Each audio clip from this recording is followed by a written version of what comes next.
어떻게 이렇게까지 찔 수 있어? 라고 할 정도 후회되는 점이라고, 친구냐 아니냐를 굉장히 제가 조금 헷갈렸던 부분이 있어요. 안녕하세요. 오늘은 Q&A를 준비했어요. 인스타에서 무물로 Q&A 받았던 질문들 중에 뽑았고요. 응원이 되게 많이 들어왔는데 그런 내용들은 제가 잘 보고 행복하게 잘 받아들였습니다. 응원해 주셔서 감사합니다.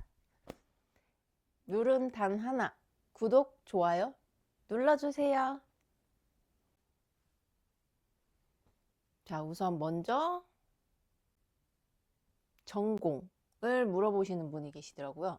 무용학과 한국무용 파트를 졸업했고요. 저는 대전예술고등학교 졸업하고 충남대학교 졸업했습니다. 그 다음은 MBTI랑 혈액형을 물어보시는 분들이 있더라고요. 저는 MBTI는 ENTJ? 근데 요즘은 ENTP가 많이 나오더라고요. 저도 이제 조금 계획을 잘 안 하게 되는 것 같아요. 그래서 ENTP, ENTJ 이러는데 T랑 F는 약간 반반이에요. F가 45%, T가 55% 이렇게 나오더라고요, 항상. 그래서 저는 약간 상대방 감정도 공감이 되는데 상황 파악을 먼저 많이 하는 편인 것 같아요. 그래서 T가 조금 더 높게 나오지 않나? 그리고 혈액형은 A형입니다. 다음 질문은요. 키, 몸무게 물어보시는 분들도 있더라고요. 저는 키는 170에 몸무게는 보통 51, 2kg? 51, 2kg 정도 유지하고 있어요. 네, 여기에 식단 관리나 몸매 관리를 진짜 제일 많이 물어보시는 부분이 몸매 관리랑 식단 관리를 많이 물어보시더라고요. 네, 일단 저는 첫째 낳고 나서 진짜 그 전까지는 항상 마른 체질? 뭐 음식을 그렇게 많이, 뭐 매일 많이 몇 끼씩 먹는 스타일은 아니지만, 그 먹는 거에 비해서 살이 안 찌는 체질이었는데, 첫째를 낳고 나서 정말 먹는 족족 찌는 거예요. 그래서 주변에서 미영아 너는 진짜 말랐는데 어떻게 이렇게까지 찔 수 있어? 라고 할 정도로 제 나름에서는 좀 스트레스 받을 정도로 살이 찌더라고요. 그래서 그때 진짜 막 하루에 반 끼씩 먹고. 근데 이건 첫째 때, 둘째 때 다 그랬어요. 그래서 첫째랑 둘째랑 한 4살 터울로 하는데 그 4년 동안 살을 제대로 못 뺐어요. 이제 한 55kg 정도? 근데 저희는 이제 직장상 좀 말라야 되는 그런 체형을 가지고 있어야 되는 게 있어서 좀 마른 거를 더 선호를 할 수밖에 없죠. 그래서 55kg 정도로 유지를 하고 겨우겨우, 이거는 겨우겨우입니다. 겨우겨우 유지를 하고 있었는데 둘째를 낳고 이제 둘째가 저의 마지막 아기라고 생각하고 어디서 그런 얘기를 본 거예요. 6개월 아기를 낳고 6개월 동안 유지되는 그 몸무게가 평생 내 몸무게다라고 들어서 진짜 이 꽉 깨물고 하루에 진짜 반끼도 이제 거의 진짜 반찬 조금 밥 반끼 그러고서는 하루 종일 아무것도 안 먹고 진짜 배고프면 오이. 제가 그때 오이에 고추장 조금 찍어서 먹으면 그렇게 맛있는 거예요. 그 헬스장이랑 반끼 먹는 거를 병행하면서 52kg까지 3kg밖에 안 빠지더라고요. 2달 동안 그렇게 열심히 뺐는데도. 그래서 52kg까지 만들고 그때부터 지금까지 거의 유지가 되는 중이에요. 지금 4년이 넘었죠. 둘째가 지금 이제 올해 6살이니까 만 4세여서 4년 동안 유지가 되고 있는 중이에요. 지금은. 몸매 관리는 제가 이제 나이를 조금씩 먹으니까 몸에 탄력이 떨어지잖아요. 여자들은 아기를 낳으면 탄력이 떨어지잖아요. 그 살성이. 그래서 조금씩 운동을 하고 있고요. 그런 운동은 언젠가 제가 영상을 찍어서 한번 꼭 올려보도록 하겠습니다. 그리고 식단 관리는 사실 저는 닭가슴살을 먹을 때가 있긴 하는데 보통은 그냥 점심에 식당에서 밥을 먹고 저녁에는 아이들 먹이는 거도 같이 먹는 그 정도라서 식단 관리라는 건 사실 조금 없어서 제가 식단 관리에 대한 공부를 좀 해서 언젠가 영상을 꼭 한번 올려보도록 하겠습니다. 네, 그 다음 질문은 최애 음식. 최애 음식. 어, 최애 음식. 너무 최애 음식 하나 꼽으면 너무 최애 음식 하나만 꼽으라면 너무 어려운데 저는 먹는 거 진짜 좋아하거든요, 사실. 네, 최애 음식 여러 가지 말해도 괜찮겠죠? 저는 이제 마라탕, 뭐 닭발, 과메기, 라면, 뭐 이런 것들 좀 간이 센 것도 좋아하고요. 저는 근데 면 요리 진짜 좋아해요. 그래서 막 수제비, 칼국수 이런 거 진짜 좋아하고 떡볶이 이런 것도 진짜 좋아하고 저는 사실 홍어 빼고는 거의 안 가리고 먹는 것 같아요. 회라든지 이런 것도 굉장히 좋아하고요.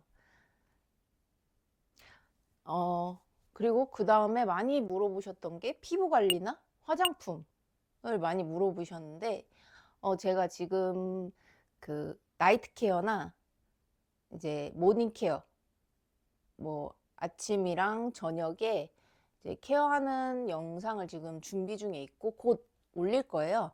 나이트 케어 같은 영상 보면은 제가 쓰고 있는 화장품이 뭔지 다 잘 나와서 그때 그 영상 참고하시면 될 것 같고 피부 관리는 사실 저는 얼굴에 진짜 뭐가 안 나는 피부거든요. 그래서 이건 약간 엄마 쪽에 타고난 피부, 엄마 쪽 피부를 조금 타고났는데 엄마가 피부가 진짜 좋으시고 지금도 되게 피부 결이 엄청 좋으세요. 반짝반짝 해가지고. 근데 제가 이제 그걸 믿고 너무 관리를 좀 어릴 때 많이 안 했더니 지금 슬슬 요즘에 이제 막 뭔가 올라온다거나 제가 진짜 뭐가 안 생기는데 지금 요즘에 얼굴에 뭐가 많이 올라와서 지금도 여기 올라와 있는 상태죠. 그래서 어 저도 요즘에 그래서 피부 관리에 대해서 엄청 많이 신경 쓰고 있어요. 그래서 저도 공부를 많이 하는 중이고 그런 것들도 나중에 차차 올려보도록 하겠습니다. 다음 질문은 육아 체력이 괜찮으신지 이렇게 질문이 들어오는 게 있는데 이거 아마 제가 워킹맘에 육아를 혼자 두 아이를 하다 보니까 물어보시는 것 같아요. 아무래도 쉽지는 않은 것 같아요. 저도 이제 체력 분배를 한다고 하는데 일하고 퇴근하고 이러면은 사실 진이 좀 빠지잖아요. 근데 그 상태에서 좀 쉬다가 아이들을 만나서 아이들을 육아를 해야 되면 사실 쉽지는 않아요. 근데 제가 안 좋은 기분이거나 이런 날에는 이제 조금 어, 좀 차분하게 아이들을 대하고 이래서 이제 제 체력을 너무 많이 소진하지 않게 이게 제가 처음에 이혼하고 나서 한 1년 동안 내가 되게 잘할 수 있을 거라는 생각에 아이들한테 되게 많이 체력을 쏟아 부었던 적이 있어요. 1년 정도를. 굉장히 많이 아이들한테 조금 제 그 감정이라든지 체력을 많이 쏟아 부으니까 너무 빨리 지치는 거예요, 제가. 그래서 1년 정도까지 굉장히 잘 버티다가 그 1년 정도 지났을 때 제가 완전 다 무너진 적이 있었거든요. 그래서 그때 며칠간의 제가 그런 힘든 기간을 겪고 나서 터득한 방법이 어, 체력이나 감정을 너무 많이 쏟으면 저도 힘들고 제가 그렇게 힘들어지면 아이들도 힘들어지는 건 당연하잖아요. 그래서 저는 조금 분배를 하려고 많이 노력을 해요. 그러니까 너무 많이 쏟거나 아니면 너무 아끼거나 이러지 않고 적당한 선을 지키려고 많이 노력을 하고요. 그랬을 때 저의 체력이 그래도 오래 갈 수 있는 상황들이 계속 이어지더라고요. 그래서 뭐 이렇게 만약에 보시는 분들 중에 돌싱인데 아이들 키우는데 힘들다 이러시는 분들 너무 많은 체력을 쏟지 마시고, 엄마도 사람이잖아요. 저도 저를 챙겨야 되고 저를 챙겨야 아이들을 챙길 수 있다고 저는 생각을 해서 일단 본인 먼저 챙기셨으면 좋겠어요. 그래서 좀 우리 엄마부터 챙기고 그러고 아이들을 챙겼으면 해요. 아이들도 안정을 느끼면서 크지 않을까 그렇게 생각합니다. 자, 그 다음 질문은 멘탈 관리. 저는 기복을 좀 유지하려고 많이 노력하는 것 같아요. 이제 기복이 심하지 않게. 약간 이건 T적 약간 접근인지 모르겠지만 좀 뒤로 한 발 물러나서 이게 해결이 가능한가? 아닌가? 해결이 가능하면 어떻게 해결을 해야 되는지, 이걸 해결을 했을 때 나의 기분이 좋아질 수 있는 일이다 하면은 이제 빠르게 해결할 수 있는 방법을 찾고요. 뭐 해결이 불가능한 일들이 굉장히 많잖아요, 사실. 해결이 불가능한 일이다 했을 때는 좀 거기서 좀 많이 물러나요, 뒤로. 그거를 이제 내가 이걸로 인해서 기분이 나쁘지 않아야 되는데 왜 나쁜 것인가 라든지 이런 이성적인 생각을 많이 생각을 해요. 그래서 내가 이걸로 인해서 기분이 나쁜 게 어떤 건지, 나의 감정이 이게 뭐 질투심이나 뭐 아니면 뭐 자존감이 떨어진다거나 뭐 이런 여러 가지 감정들이 들 수 있는 문제들이 있잖아요. 그래서 그거를 인정하는 거죠. 예를 들어 제가 뭐 자존감이 떨어질 만한 일이 있어요. 근데 그게 해결이 가능하지 않아요. 그러면 아, 내가 이 일로 인해서 내 자존감이 떨어진다고 느껴지는구나 라고 인정을 하고요. 그 감정을. 그리고 내가 사실 이게 이걸로 인해서 내 자존감이 떨어지지 않음에도 불구하고 왜 내가 자존감이 떨어진다고 느껴지지? 라고 2차적으로 이제 좀 파악을 해요. 혼자 생각으로. 그랬을 때 사실 이게 그렇게까지 자존감이 떨어질 수 있는 일이 아니구나를 깨달으면 이제 다시 기분이 좋아지죠. 근데 이거 약간 저의 합리화 같은 건데, 뭐 합리화 굉장히 중요하다고 생각해요. 저는 거의 대부분이 합리화로 멘탈 관리를 하는 것 같고요. 근데 이게 굉장히 주의해야 될 거는 합리화가 현실과 동떨어지게 합리화를 하면 안 돼요. 저는 조금 현실적인 스타일이고 현실에 맞게 합리화를 하는 편이고 그게 저의 멘탈 관리 그런 것 같아요. 그래서 웬만한 것들은 거의 자고 일어나면 까먹습니다. 첫째 낳기 전까지는 불면증이 저도 되게 심했어요. 지금 한 7, 8년 전 얘기죠. 불면증이 매일 너무 심해서 거의 뭐 3, 4시에 자는 게 일상이었고, 그 뭐라고 해야 되죠? 이제 자기 전에 막 누구랑 대화했는데 이런 대화 중에 그 상대방이 이렇게 나를 대하는 표정이나 뭐 이런 걸 보고 저 사람은 왜 그렇게 표정을 지었지? 왜 저 사람은 왜 저렇게 말을 그때 했었지? 라고 저 혼자 계속 끊임없이 곱씹는 거예요, 자기 전에.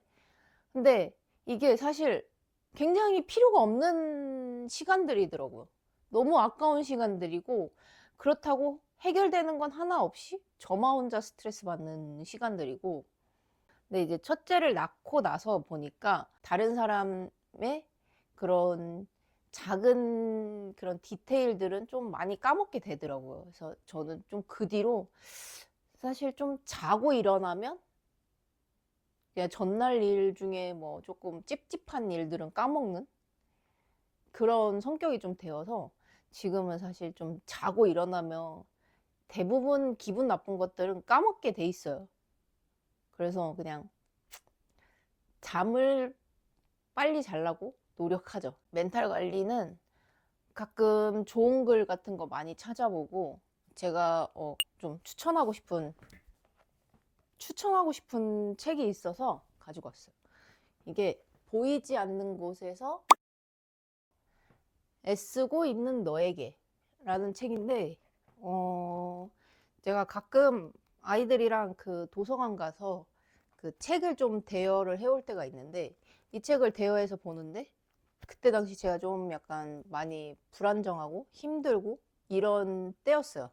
그때 이 책을 보고 굉장히 마음의 위안이 너무 많이 돼서 바로 쿠팡으로 샀습니다. 그래서 너무 저한테는 굉장히 좋은 책이어서 뭐 도움이 되실 분이 있으실지 모르겠지만 전 추천드려요. 저는 그 문제점에서 빠르게 객관화가 되거나 이성적이 되는 게 중요하다고 생각을 해요. 그랬을 때 그 문제를 좀 더 이성적으로 바라볼 수 있고, 그랬을 때 저의 감정 소모가 많이 되지 않는 부분이 있어서 그런 생각으로 많이 이제 해결을 하는 편인 것 같아요. 네. 상담도 잘 해주시는 것 같아요. 원래 평소에도 그러시나요? 저는 대체적으로 많이 듣는 편이고요. 제가 물론 얘기하는 동생들이나 뭐 친구나 언니나 이렇게 저에 대한 얘기를 하는 사람들도 있긴 한데, 뭐 그렇게 많은 분들은 아니고 대체적으로 얘기를 많이 듣거나 상담을 해주는 일도 많죠. 근데 저는 얘기 듣는 거를 좋아해요. 좋아하고 저의 의견을 얘기하는 것도 좋아하고, 저의 의견을 얘기할 때 저는 사실 그 상대방이 꼭 내 말대로 해야 돼 라는 마인드는 없거든요. 그냥 상대방 얘기 듣고 이성적으로 판단을 했을 때, 그래 너의 얘기 중에 이렇게 하면 좋겠는데 이건 나의 의견이고 너가 뭐 이렇게 선택을 안 해도 상관없어, 참고만 해도 돼 라고 항상 얘기를 하고요. 그냥 그럼 뭐 생각이 들거나 나의 판단에 의한 거는 말을 해주지만 그걸 선택 안 해도 뭐 저는 뭐 삐지거나 이런 거 전혀 없고, 참고를 잘 해줬으면 라는 마음에서 이제 진심을 다해 얘기를 해주죠, 상대방에게. 질문은 돌싱글즈 출연 잘했다고 생각하는 부분과 후회되는 부분. 잘했다고 생각하는 부분은 일단 좋은 친구들이 많이 생겼다는 거. 아, 보통 이혼한 사람들이 이런 생각을 가지는구나, 나만 가지는 생각들은 아니구나 라는 생각에 굉장히 마음이 좀 위안이 많이 되고, 저도 친구들 얘기들 들어주면서 뭐 다른 친구들도 위안이 됐으면 하고, 그래서 뭐 이렇게 리프레시 된 부분 나오는 것도 굉장히 큰 경험이어서 저한테는 약간 큰 계단을 밟고 올라간 느낌이라고 해야 되나? 그런 느낌이었어요. 그래서 굉장히 좋은 경험이었고, 후회되는 점이라고 하기에는 뭐 저의 인연이 없었다는 게 좀 아쉽다? 저의 인연이 있었으면 조금 좋지 않았을까 라는 그런 아쉬움. 그 다음 질문은 돌싱글즈 촬영 때 호감 가졌던 분들 이제 보면 어떤 생각이 드는지. 이제 제가 방송에서 희영이 이렇게 선택을 했었을 건데, 희영이는 사실 좀 진짜 남동생 같은 그런 친구 같은 느낌이 거기서도 있었는데, 제가 누군가를 선택해야 되니까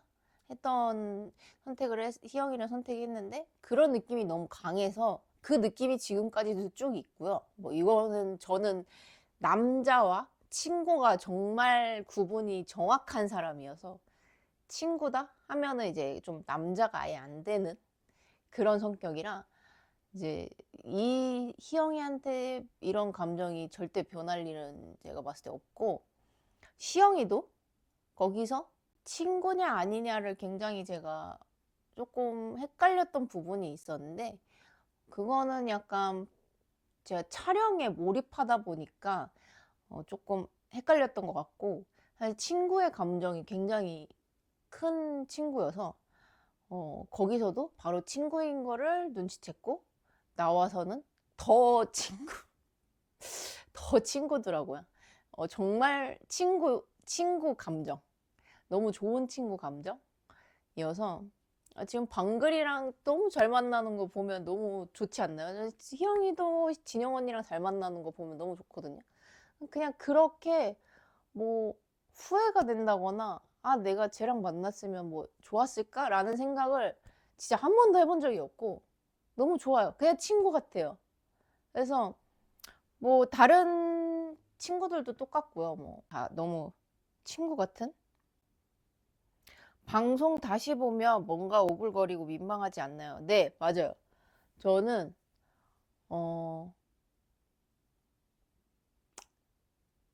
생각만으로 민망한데, 이 방송에서 약간 그 딱딱하게 나온다거나 뭐 시영이한테 그래서 너는 누구야? 누구 생각하고 있어? 막 이렇게 이제 좀 직진으로 물어본다거나 이런 거 볼 때 진짜 아 왜 저랬지 진짜 왜 저랬을까 진짜 막 이러면서 좀 오글거리고, 뭐 약간 한 번 이상은 사실 조금 못 보겠더라고요. 그래서 저는 진짜 많이 보면 두세 번이고 거의 한 번씩밖에 안 봤어요. 그래서 많이 오글거리더라고요. 2025년 계획. 2025년 계획은 사실 저는 성격상 새해 계획을 진짜 안 짜는 편이거든요. 근데 저는 뭐 안정적인 직장을 다니고 있으니까 안정적인 직장을 다니면서 그냥 뭐 매일이 똑같으니까 약간 이런 생각으로 그냥 아이들이랑 행복하게 올해도 뭐 행복하게 이런 생각으로 항상 지냈는데, 올해는 조금 이게 이제 시기상 유튜브를 시작하는 시기가 1월이어서 공부를 이쪽으로 한번 조금씩 해볼까? 라고 생각을 하고 있고요. 그리고 지금 아이들이 올해 뭐 학원이라든지 공부, 이제 첫째가 3학년에 올라가고 있어서 첫째에 맞는 이제 공부를 시작해야 되는 걸 좀 알아봐야 된다든지 이런 계획을 가지고 있고, 잘 살아야죠. 그냥 열심히 잘 살아야죠. 올해는 꼭 행복했으면 좋겠어요. 오늘 끝까지 봐주셔서 감사합니다. 룰은 단 하나. 구독, 좋아요 눌러주세요.